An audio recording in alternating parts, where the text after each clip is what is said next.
Hello students, once again you are most welcome on my channel Education Appreciation। पिछले lecture में हमने pollen chamber यानी कि anther के स्ट्रक्चर को डिटेल में पढ़ लिया था। जो एंथर होती है, यंग एंथर होती है, वो homogeneous mass of parenchymatous tissue होती है जिसके चारों तरफ एपिडर्मिस की लेयर होती है। सोन इट बिकम्स फोर एंगल, शीघ्र ही इसमें चार कोण बन जाते हैं जिसको क्वाड्रिलोब्ड बोला जाता है और हर एक लोब में एक सेल इनलार्ज हो जाती है साइज में, जिसको आर्कीस्पोरियल सेल कहा जाता है। आर्कीस्पोरियल सेल में पेरिक्लाइनल डिवीजन होता है जिसमें एक सेल बनती है प्राइमरी पैराइटल सेल और दूसरी सेल जो अंदर होती है वो बनती है प्राइमरी माइक्रोस्पोरोजिनस सेल। जो प्राइमरी पैराइटल सेल होती है वो फॉर्म करती है एंथर की दीवारों को। एंथर की जो दीवार होती है उसका फॉर्मेशन करते हैं प्राइमरी पैराइटल सेल और जो प्राइमरी माइक्रोस्पोरोजिनस सेल होती है वो बनाती है माइक्रोस्पोरोजिनस टिश्यू, जिसकी हर एक cell pollen grain mother cell का काम करती है। एंथर के जो दीवारें होती हैं उनमें सबसे ऊपर होता है एपिडर्मिस, फिर होता है एंडोथीसियम, फिर होता है मिडिल लेयर और फिर होता है टेपिटम, जिनमें टेपिटम सबसे ज्यादा इंपॉर्टेंट होता है क्योंकि ये डेवलपिंग पॉलन ग्रेन को नरिशमेंट प्रदान करता है, हार्मोन्स और एंजाइम्स का सिक्रेशन करता है। जब प्राइमरी माइक्रोस्पोरोजिनस टिश्यू की जो सेल्स होती है उनसे जब पॉलन ग्रेन बनता है तो वो आपस में चिपके रह सकते हैं, जिसको टेट्राड बोला जाता है। तो उस टेट्राड को अलग करने के लिए यानी कि पॉलन ग्रेन्स को अलग अलग करने के लिए एक स्पेशल एंजाइम होता है जिसको कैलेज एंजाइम कहते हैं, इसका भी सिक्रेशन होता है टेपिटम से। स्पेशल टाइप के प्रोटीन्स का सिक्रेशन होता है जो सेल्फ कंपैटिबिलिटी में मदद करते हैं, यानी कि अगर किसी दूसरे प्लांट का पॉलन ग्रेन किसी दूसरे स्पीसीज वाले प्लांट पे गिर जाए तो वहां पे वो पॉलन ट्यूब का फॉर्मेशन नहीं करेंगे। तो इसके सबके पहचान के लिए जरूरत होती है स्पेशल प्रोटीन्स की, जिसका सिक्रेशन करते हैं टेपिटम। पॉलन किट का सिक्रेशन करते हैं, यूबिस बॉडी बनाते हैं। यूबिस बॉडी स्पोरोपोलिनिन जो होती है, most resistant material on earth, sporopollenin. यहां तक हमने बात कर ली थी। उसके बाद में हमको पढ़ना था पॉलन ग्रेन्स के बारे में। तो पॉलन ग्रेन्स क्या होते हैं?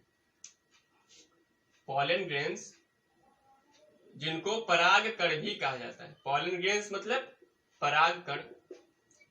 तो जो पॉलन ग्रेन्स होते हैं रिप्रेजेंट्स मेल गैमेटोफाइट, रिप्रेजेंट्स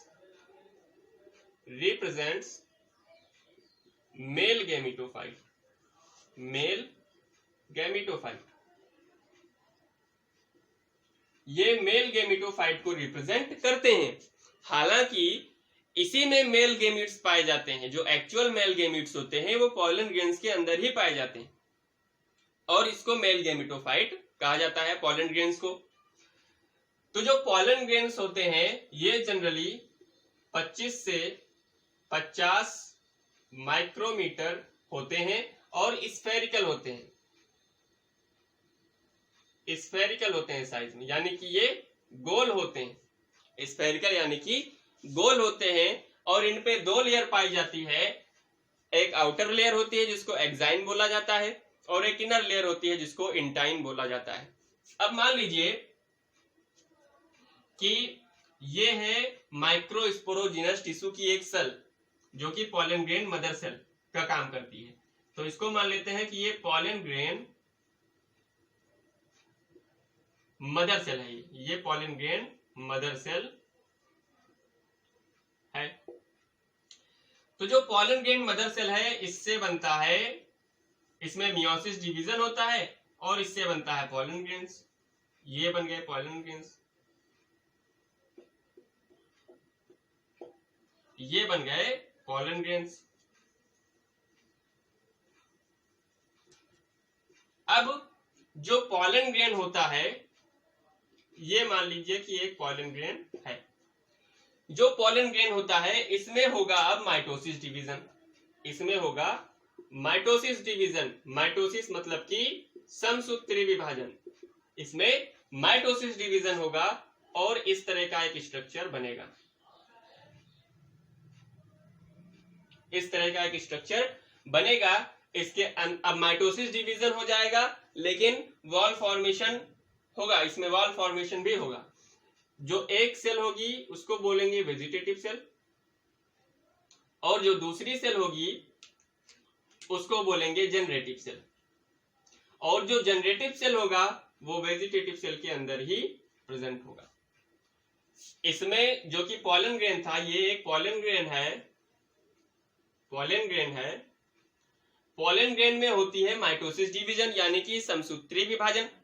और पॉलन ग्रेन में जब समसूत्री विभाजन होता है तो इससे दो कोशिकाएं बनती हैं, एक को बोलते हैं वेजिटेटिव सेल, वेजिटेटिव सेल, और दूसरे को वेजिटेटिव सेल, और दूसरे को बोलते हैं जनरेटिव सेल, जनरेटिव सेल। वास्तव में ये जो जनरेटिव सेल है यही एक्चुअल मेल गैमेट्स होते हैं, और जो वेजिटेटिव सेल है ये इसको फूड प्रोवाइड करने का काम करते हैं, जो वेजिटेटिव सेल होते हैं। और इसके ऊपर लेयर होती है एग्जाइम की,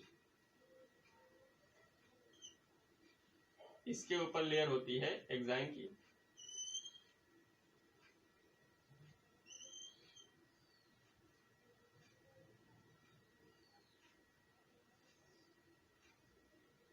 इसके ऊपर इस तरह से लेयर होती है एग्जाइम की,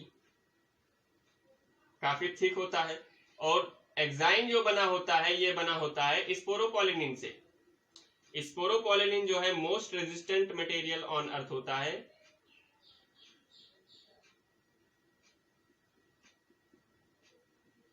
और जहां जहां पे स्पोरोपोलिनिन नहीं पाया जाता है उसको बोलते हैं जर्मपोर, यानी कि यहाँ पे जो नहीं है एग्जाइम जिसपे स्पोरोपोलिनिन है इसको जर्मपोर बोला जाता है, जर्मपोर। और जर्मपोर से ही पॉलन ट्यूब निकलती है, यानी कि यहीं से पॉलन ट्यूब निकलेगी और मेल गैमीट्स इसी से होकर के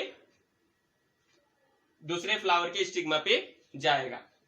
तो ये एक स्ट्रक्चर होता है पॉलन ग्रेन का, मतलब कि much developed pollen grain, much developed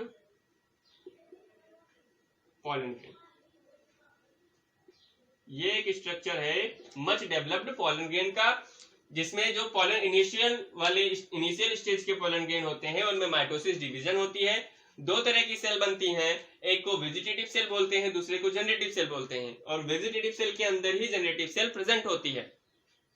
दो लेयर होती है, लेयर्स को यहाँ पे मैं एक्सप्लेन किए दे रहा हूं। आउटर लेयर जो होता है, आउटर लेयर होती है एग्जाइम की, जो कि बनी होती है स्पोरोपोलिनिन से, स्पोरोपोलिनिन से। और जो इनर लेयर होती है, इनर लेयर बनी होती है सेलुलोज और पैक्टिन से, सेलुलोज एंड पैक्टिन से। इनर लेयर बनी होती है सेलुलोज और पैक्टिन से। आप देख रहे होंगे कि जो आउटर लेयर है जो ब्लू कलर से आपको दिख रहा है यही है एग्जाइम। और जो इनर लेयर है इसी को बोलते हैं इंटाइम। और जो एग्जाइम वाली लेयर है वो कंटिन्यूअस नहीं है, जहां पे कंटिन्यूअस नहीं है उसी को जर्मपोर बोल देते हैं, जहां से पॉलन ट्यूब निकलेगी। और जो ब्लैक वाले कलर से आप बॉर्डर देख रहे हैं वही है इंटाइन, जो कि सेलुलोज और पैक्टिन से बने होते हैं। तो ये है एक स्ट्रक्चर पॉलन ग्रेन का। अभी आप एक मच डेवलप्ड पॉलन ग्रेन के स्ट्रक्चर को देख रहे हैं। जो पॉलन ग्रेन बोला जाता है उससे मतलब इस स्ट्रक्चर से होता है, जिसमें एक वेजिटेटिव सेल होती है, आउटर लेयर जो एग्जाइम की होती है, इनर लेयर जो इंटाइन की होती है, अंदर जनरेटिव सेल होता है वेजिटेटिव सेल के अंदर। वेजिटेटिव सेल जो होता है ये जनरेटिव सेल को फूड भी प्रदान करता है, इसको लिख लेते हैं। जो वेजिटेटिव सेल होता है, वेजिटेटिव जो सेल होता है इसमें इर्रेगुलर शेप्ड न्यूक्लियस होता है, इर्रेगुलर शेप्ड न्यूक्लियस, इसमें इर्रेगुलर शेप्ड न्यूक्लियस होता है। अभी तक हम एकेडमिक लेवल तक देख रहे थे, ये थोड़ा सा कॉम्पिटिटिव लेवल का है कि जो वेजिटेटिव सेल होती है इसका जो न्यूक्लियस होता है ये इर्रेगुलर होता है, मतलब किसी भी शेप का हो सकता है। और जो जनरेटिव सेल होता है, जनरेटिव सेल का जो न्यूक्लियस होता है स्पिंडल शेप होता है। जनरेटिव सेल का न्यूक्लियस स्पिंडल शेप्ड होता है। जो वेजिटेटिव सेल है इसका जो न्यूक्लियस है ये तो इरेगुलर शेप है और एबेंडेंट फूड मटेरियल इसमें होता है, एबेंडेंट फूड होता है इसमें, तभी तो ये जनरेटिव सेल को फूड देती भी है, खुद को भी यूटिलाइज करती है फूड, और जनरेटिव सेल को भी ये फूड देने का काम करती है। ये हो गई बात वेजिटेटिव और जनरेटिव सेल की। अभी बात करें अगर एक्साइन और इंटाइन की, तो इसमें एक्साइन क्लियर सबसे इंपॉर्टेंट होती है, क्योंकि एक्साइन क्लियर बनी होती है स्पोरोपोलिनिन से द मोस्ट रेजिस्टेंट मटेरियल। और जो स्पोरोपोलिनिन होता है, यहाँ पे स्पोरोपोलिनिन के बारे में थोड़ी सी बात देख लें। जो स्पोरोपोलिनिन होता है इसका टेक्सोनोमिक इंपॉर्टेंट होता है, इसका टेक्सोनोमिक इंपॉर्टेंट होता है, इंपॉर्टेंस होती है।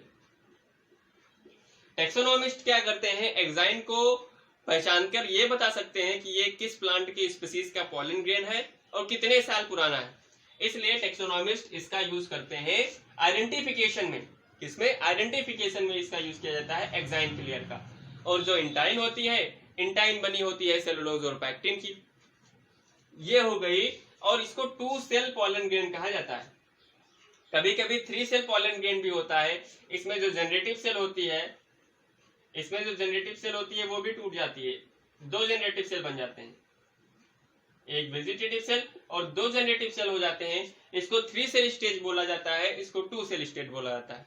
तो जब पॉलन ग्रेन प्लांट से निकलते हैं तो 2 सेल स्टेट में होते हैं। 60% प्लांट में 60% एंजियोस्पर्म्स जो है उनमें जब पॉलन ग्रेन निकलते हैं तो वो 2 सेल स्टेट में निकलते हैं, बाकी 40% में 3 सेल स्टेट्स में निकलते हैं। ये है पूरी बात पॉलन ग्रेन के बारे में। तो पॉलन ग्रेन्स के प्लांट से रिलीज होने के बाद कितने टाइम तक वो जर्म पोर का फॉर्मेशन कर सकते हैं, यानी कि फीमेल गैमेटोफाइट से किस तरह से मिल सकते हैं, कितने टाइम के अंदर, इसको बोलते हैं वायबिलिटी ऑफ पॉलन ग्रेन। अब हम पढ़ने वाले हैं वायबिलिटी ऑफ पॉलन ग्रेन, मतलब कि कितने समय तक ये एक्टिव रहेगा। जो पॉलन ग्रेन्स है ये कितने टाइम तक एक्टिव रहेंगे, कितने टाइम तक ये फीमेल गैमेटोफाइट से फर्टिलाइज हो सकते हैं। ये जो टाइम होता है उसको बोलते हैं viability of pollen grains. Viability अगर बात करें सीरियल्स प्लांट्स की, सीरियल्स मतलब कि सीरियल्स में जो वीट है, वीट, राइस है, इनको सीरियल प्लांट्स बोला जाता है। तो जो सीरियल प्लांट्स होते हैं इसमें जो पॉलन ग्रेन्स की वायबिलिटी होती है वो जस्ट 30 मिनट्स की होती है। मतलब कि 30 मिनट के बाद अगर ये फीमेल गैमेटोफाइट से नहीं मिला तो फिर बाद में मिलने से कोई फायदा नहीं होगा, यानी कि इसकी वायबिलिटी खत्म हो चुकी होगी। और कुछ फैमिलीज हैं जैसे कि रोजेसी, लेग्यूमिनेसी,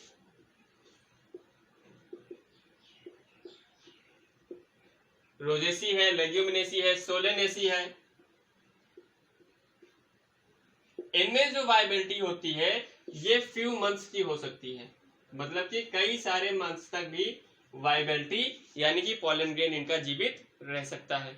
ये हो गई बात पॉलन ग्रेन्स के वायबिलिटी के बारे में। अच्छा, वायबिलिटी को बढ़ाया जा सकता है, यानी कि वायबल मतलब कि किसी भी पॉलन ग्रेन को काफी अधिक टाइम तक जीवित रखा जा सकता है। आप ऐसे समझ सकते हैं, वायबिलिटी को बढ़ा सकते हैं -196 डिग्री सेल्सियस, जो कि टेम्परेचर होता है लिक्विड नाइट्रोजन का। लिक्विड नाइट्रोजन में रख करके पॉलन ग्रेन को बढ़ाया, इसकी वायबिलिटी को बढ़ाया जा सकता है। ये एक थोड़ा सा इंपॉर्टेंट पॉइंट हो गया यहाँ पे कि पॉलन ग्रेन्स जो होते हैं इनकी वायबिलिटी को -196 डिग्री सेल्सियस यानी कि लिक्विड नाइट्रोजन में रख करके बढ़ाया जा सकता है। अगर इकोनॉमिक इंपॉर्टेंस की बात करें पॉलन ग्रेन की, तो जो पॉलन ग्रेन्स होते हैं इनको फूड सप्लीमेंट के रूप में भी लिया जाता है। ये हो गई बात मेल रिप्रोडक्टिव पार्ट यानी कि एंड्रोसियम और एंथर, जिसमें स्टेमन्स यानी कि स्टेमन्स में एंथर और फिलामेंट, इनके स्ट्रक्चर को हम डिटेल में पढ़ चुके हैं। यानी कि अब मेल रिप्रोडक्टिव पार्ट जो है फ्लावर का एंड्रोसियम वो कंप्लीट हो चुका है। अब हम लोग पढ़ेंगे अगले लेक्चर में फीमेल रिप्रोडक्टिव पार्ट्स को।